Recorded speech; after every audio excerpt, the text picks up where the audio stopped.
We've been lucky to have Chris Sims from Pro Football Talk Live joining us for most of the season, former NFL quarterback. If I had talked to you an hour before the Super Bowl, Chris, tell me what you think, what would happen in the game, what would you have said? I would have told you that if the Bucs wanted to win the football game, they would have to play a similar style of football to like the 1990 Giants against the Buffalo Bills. And I would have told you, I'm not so sure that still will work.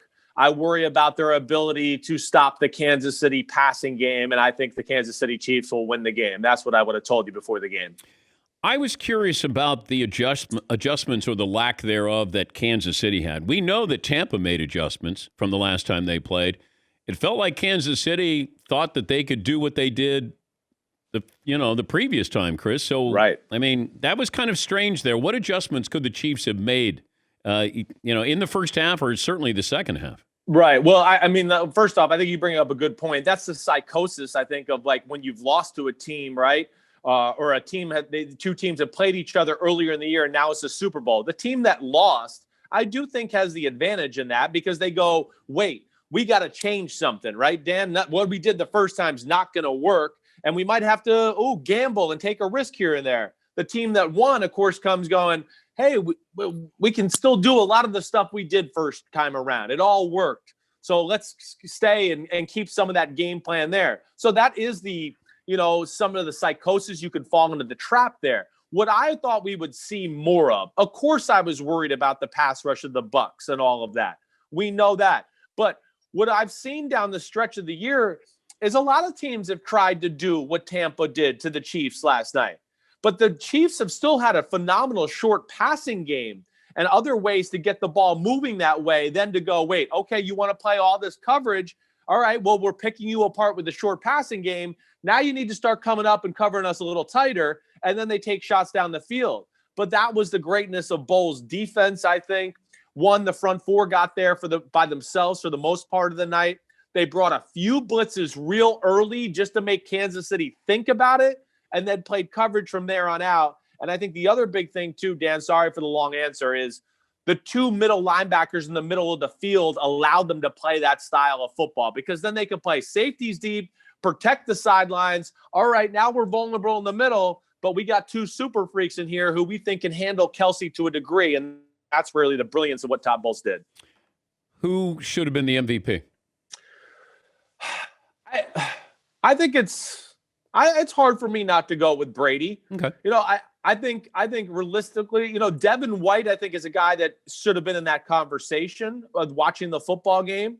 But I think when you're going to take one person player, even though it wasn't like jaw dropping, I still think Brady, everything he did with that team, still playing pretty damn good last night, is still unbelievable. I do think the story of the game is the Buccaneers defense, but I think if you give an MVP to anybody, you give it to Tom Brady. Could they have given it to Todd Bowles? I mean, most valuable person. Right. I hear you. But I don't think you can. This will be remembered for our lifetime. What they did, they held the Chiefs without a touchdown in the Super Bowl.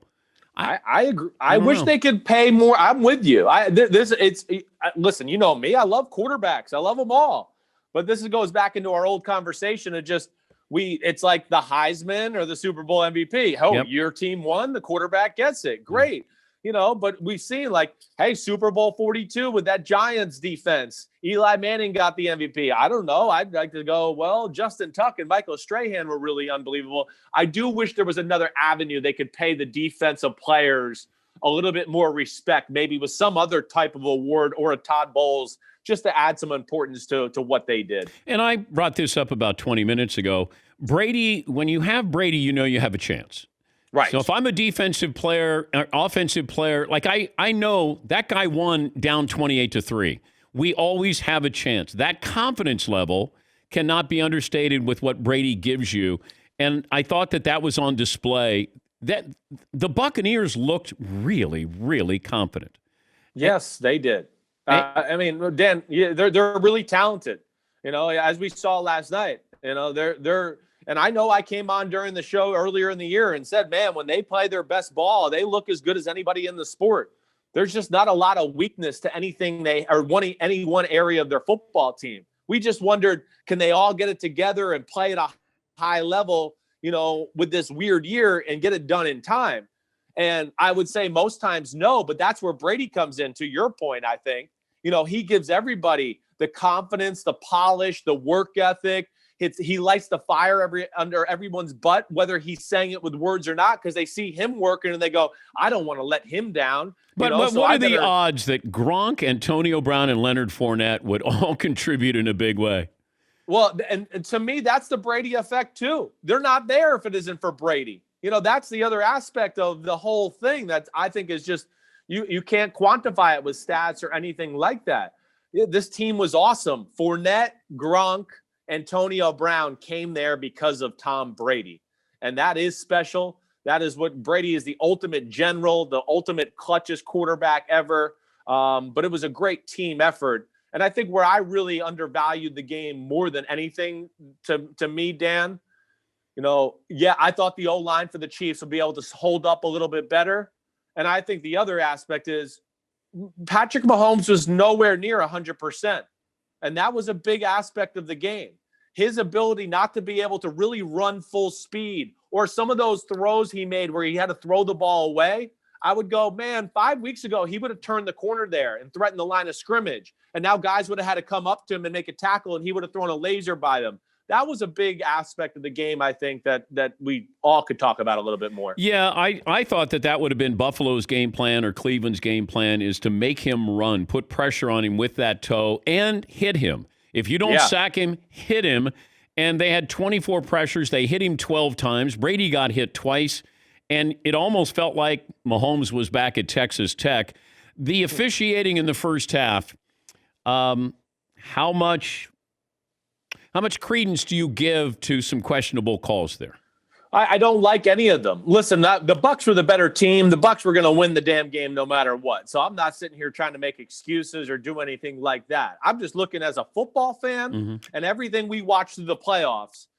This is, to me, one of the issues in the NFL right now. We get the regular season. All those were called pass interference, all regular season. I wrote this on Twitter last night. I just kind of wrote, these are penalties. But the problem is, they haven't been penalties all playoffs. That's where it bothered me about it. And now it's 4 minutes left in the second quarter, and the show of the game is going to become the referees, on some very ticky-tack, questionable calls. I thought it's just one of those moments where I'd go, that hasn't been consistent with what we've seen in the playoffs. Just let these guys play.